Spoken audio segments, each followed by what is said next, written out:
പ്രവൃത്തിയും ഗുണവുമാണ് മനുഷ്യന്റെ ജാതി നിശ്ചയിക്കുന്നതിന് അടിസ്ഥാനമെന്ന് ഓർമ്മിപ്പിക്കാൻ നമുക്കൊരു ആത്മജ്ഞാനി 19-ാം നൂറ്റാണ്ടിലുണ്ടായിരുന്നു. മറ്റാരുമല്ല, ചട്ടമ്പി സ്വാമികൾ. എല്ലാ പ്രിയപ്പെട്ട കൂട്ടുകാർക്കും എൻട്രി ഡീപ് ഡൈവിന്റെ മറ്റൊരു എപ്പിസോഡിലേക്ക് സ്വാഗതം. കേരളത്തിലെ നവോത്ഥാന നായകരിൽ പ്രധാനിയാണ് ചട്ടമ്പി സ്വാമികൾ. 1853 ഓഗസ്റ്റ് 25-ന് വാസുദേവൻ നമ്പൂതിരിയുടെയും നങ്ങമ്മയുടെയും മകനായി തിരുവനന്തപുരത്തെ കണ്ണമ്മൂലയിലാണ് ജനനം. സ്വാമികളുടെ യഥാർത്ഥ പേര് അയ്യപ്പൻ എന്നായിരുന്നുവെങ്കിലും എല്ലാവരും കുഞ്ഞൻ എന്നാണ് വിളിച്ചത്. ആദ്യകാല വിദ്യാഭ്യാസം കൊല്ലൂർ മഠം പാഠശാലയിൽ. പേട്ടയിൽ രാമൻപിള്ള ആശാന്റെ ഗുരുകുലത്തിൽ പഠിക്കുന്ന കാലത്താണ് കുഞ്ഞൻ ചട്ടമ്പിയായി മാറുന്നത്. കാര്യഗൗരവശേഷിയുള്ള കുഞ്ഞിന് മറ്റു കുട്ടികളെ നിയന്ത്രിച്ച് അച്ചടക്കം ഉറപ്പാക്കാനുള്ള ഉത്തരവാദിത്തമായി ആശാൻ നൽകിയ സ്ഥാനപ്പേരായിരുന്നു ചട്ടമ്പി. ചട്ടത്തിനൊത്ത് മറ്റുള്ളവരെ നയിക്കുന്നവൻ ചട്ടമ്പിള്ള. ചട്ടമ്പിള്ള ചുരുങ്ങി ചട്ടമ്പിയായി. പുതിയ ഭാഷയിൽ ക്ലാസ് മോണിറ്റർ. പഠനത്തിലുള്ള സാമർഥ്യം കാരണം പിന്നീട് വിദ്യാധിരാജൻ എന്ന പേരിലാണ് ചട്ടമ്പി സ്വാമികൾ അറിയപ്പെട്ടിരുന്നത്.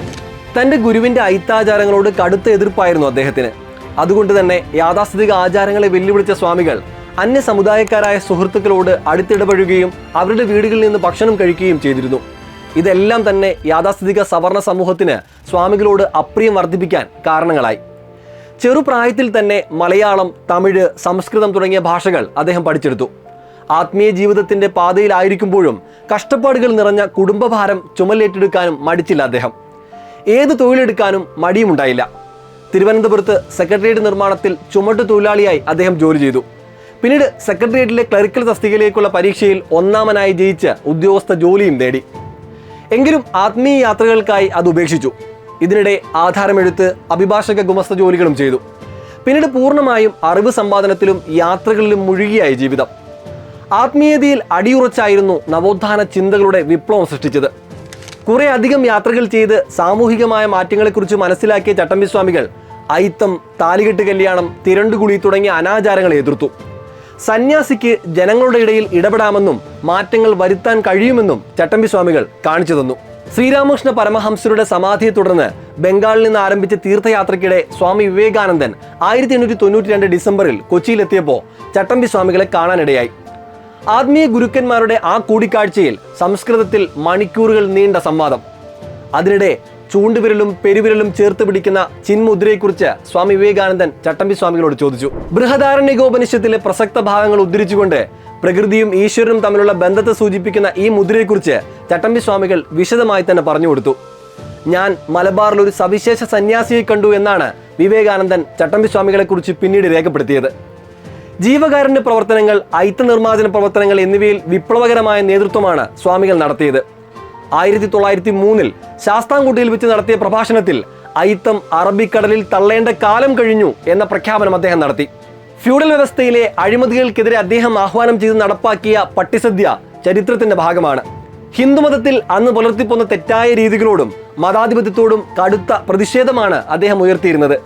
അദ്ദേഹത്തിന്റെ ആദ്യ കൃതിയായ സർവമത സാരസ്യം എല്ലാ മതങ്ങളുടെയും അർത്ഥം ഒന്നു തന്നെ എന്ന വാദമാണ് മുന്നോട്ട് വെക്കുന്നത്. പ്രകൃതിയോടും മനുഷ്യരോടും മാത്രമല്ല, മറ്റെല്ലാ ജീവജാലത്തോടും ചട്ടമ്പി സ്വാമികൾ ഒരുപോലെയാണ് പെരുമാറിയത്. മനുഷ്യർ മാത്രമല്ല, ചേരയും അണ്ണാനും എലിയും ഉറുമ്പും തവളയും ഒക്കെ അദ്ദേഹത്തിന്റെ വാത്സല്യപാത്രങ്ങളായിരുന്നു. പലപ്പോഴും ഈ ജീവികൾ അദ്ദേഹത്തിന്റെ ദേഹവും കിടക്കയും താവളമാക്കി.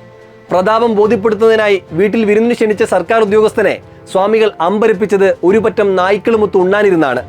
വിഷമിക്കാൻ ഒന്നുമില്ല, ഇവരൊക്കെ കഴിഞ്ഞ ജന്മം സർക്കാർ ഉദ്യോഗസ്ഥരായിരുന്നു എന്ന് ശക്തമായൊരു താക്കീതും അദ്ദേഹം നൽകി. കേരളത്തിൽ ബ്രാഹ്മണർക്കുണ്ടെന്ന് കരുതപ്പെട്ട മഹത്വത്തെ അദ്ദേഹം ചോദ്യം ചെയ്തു.